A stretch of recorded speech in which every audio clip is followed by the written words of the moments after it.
আল্লাহ সুবহানাহু ওয়া তাআলা এই মুমিন বান্দা যারা প্রশান্ত হৃদয়, যারা একাগ্র চিত্তে আল্লাহ সুবহানাহু ওয়া তাআলা ইবাদত করে যাবে, তাদের জন্য আল্লাহ সুবহানাহু ওয়া তাআলা জান্নাত তৈরি করে রেখেছেন। আল্লাহ সুবহানাহু ওয়া তাআলা বলছেন যে ইয়া আইয়াতুহান নাফসুল মুতমাইন্না, এ প্রশান্ত হৃদয়ের আত্মাগুলো আল্লাহর বিধিবিধানের উপর প্রশান্ত হয়ে গেছে।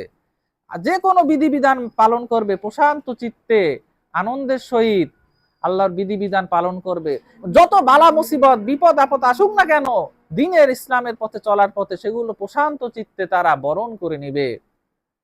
আল্লাহ সুবহানাহু ওয়া তাআলা বলেছে ইয়া আইয়াতুহান নাফসুল মুতমাইন্না ইরজিই, তুমি আসো ইলা রাব্বিকি রাদিয়াতাম মারদিয়া, তোমার রবের সন্তুষ্টির দিকে আসো, তোমার রবের সন্তুষ্টির দিকে আসো। রাব্বিকা রাদিয়াতাম মারদিয়া উদখুলি ফাদখুলি ফি ইবাদি ওয়াদখুলি জান্নাতি, ফাদখুলি ফি ইবাদি ওয়াদখুলি জান্নাতি, এবং তোমরা আমার বান্দা হয়ে যাও এবং জান্নাতে প্রবেশ করো। আল্লাহর বান্দা হয়ে যেতে হবে, তাহলেই জান্নাতে প্রবেশ করা যাবে। আল্লাহ সুবহানাহু ওয়া তাআলা জান্নাতকে খুবই সুন্দর করে বানিয়েছেন। জান্নাতের রয়েছে 100টা দারাজাত, 100টা স্তর রয়েছে জান্নাতে, 100টা স্তর রয়েছে। প্রতিটা স্তর থেকে একটা স্তরের দূরত্ব আসমান ও জমিন পরিমাণ, যত দূরত্ব ততটা দূরত্ব প্রতিটা স্তর থেকে এক একটা স্তরের দূরত্ব। এত স্তর রয়েছে জান্নাত।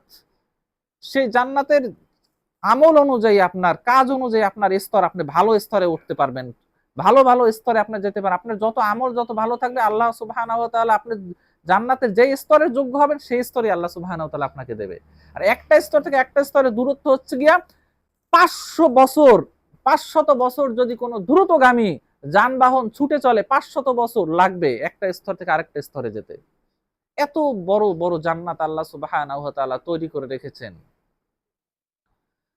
জান্নাতীরা আরেকজন জান্নাতীকে দেখতে পাবে, যে আসমানে যখন তাকান তখন নিহারিকা পুঞ্জ, তারকা পুঞ্জ আপনি দেখতে পান অনেক দূরে, এরকম মিটমিট করে জ্বলতে আছে। তদ্রূপ জান্নাতে যখন আপনি থাকবেন তখন আরেক জান্নাতীর স্থানকে আপনি দেখতে পারবেন যে কত দূরে আছে, কত উচ্চ স্থানে আছে, তার কত মর্যাদা আছে, আলো কত উজ্জ্বল ভাবে সে জ্বলতে আছে, এইরকম ভাবে দেখা যাবে। এক একজন জান্নাতি আরেকজন জান্নাতির চেয়ে স্তর কম বেশি হবে আমল অনুযায়ী। যে শহীদ তার স্থান একরকম হবে, যে সামান্য জান্নাত পাবে তার স্তর একরকম হবে, যে সর্বশেষ যে জান্নাতি হবে তার স্থান আরেক রকম হবে। তবে কারো কোনো প্রকার আফসোস থাকবে না যে সে মনে করবে যে আমি হচ্ছে সবচেয়ে সুখী, এইরকম মনে করবে যে আমি হচ্ছে সবচেয়ে সুখী মানুষ, আমার মতো এত নিয়ামত আর কেউ পায় না, এইটাই সে মনে করবে। আমার মতো এত নিয়ামত আর কেউ পায় না, আমি সবচেয়ে বেশি নিয়ামত পেয়েছি, এইরকম মনে করবে জান্নাতীরা। অর্থাৎ কারো মনে কোনো প্রকার আফসোস থাকবে না, কোনো প্রকার আফসোস থাকবে না, সে নিজেকে সবচেয়ে বেশি সুখী মনে করবে। জান্নাতে ঢোকার সাথে সাথে তার আনন্দের বিস্ফোরণ ঘটবে। যেমন বিস্ফোরণ ঘটে হঠাৎ আপনারা যখন একটা কোনো সুন্দর স্থানে যান, হঠাৎ আনন্দ লাগে না? আর জান্নাতে যখন ঢুকবেন হঠাৎ একটা আনন্দ লাগবে, আর সেই আনন্দ চিরজীবন বাড়তেই থাকবে। জান্নাত হচ্ছে গিয়া সুখের জায়গা, আনন্দের জায়গা।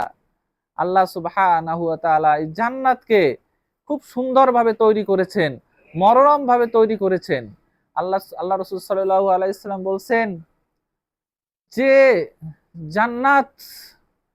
জান্নাতের ইটগুলো হচ্ছে স্বর্ণের,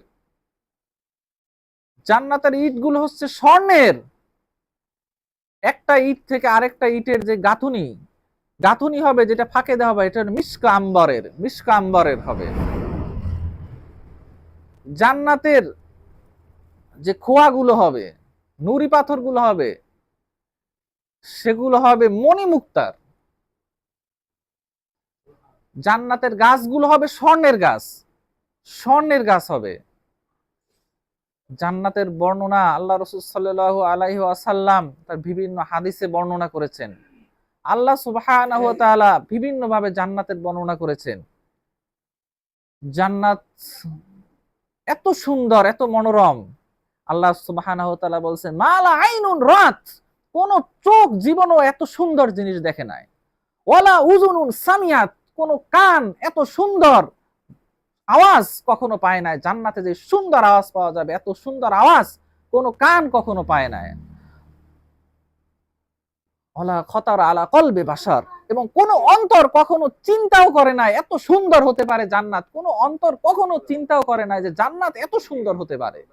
তার বর্ণনা দিয়ে কুলানো যাবে না যে জান্নাতের বর্ণনা কি রকম আছে, কি রকম আছে জান্নাত, সেটা বর্ণনা করে কুলানো যাবে না। জান্নাতে রয়েছে নহর, তাজরি মিন তাহতিহাল আনহার। কোরআনে বিভিন্ন জায়গায় বলা হয়েছে তাজরি প্রবাহিত হবে, মিন তাহতি তাদের নিচ থেকে, আল আনহার নহর প্রবাহিত হবে। জান্নাতে রয়েছে দুধের নহর, জান্নাতে রয়েছে পানির নহর, জান্নাতে রয়েছে মধুর নহর, জান্নাতে রয়েছে শরাবের নহর। প্রতিটা নহর জান্নাতুল ফেরদাউস থেকে উচ্ছরিত হয়। জান্নাতুল ফেরদাউস থেকে যার উৎপত্তি হয়, সারা জান্নাতের ছড়িয়ে ছিটিয়ে যাবে জান্নাতুল ফেরদাউস থেকে।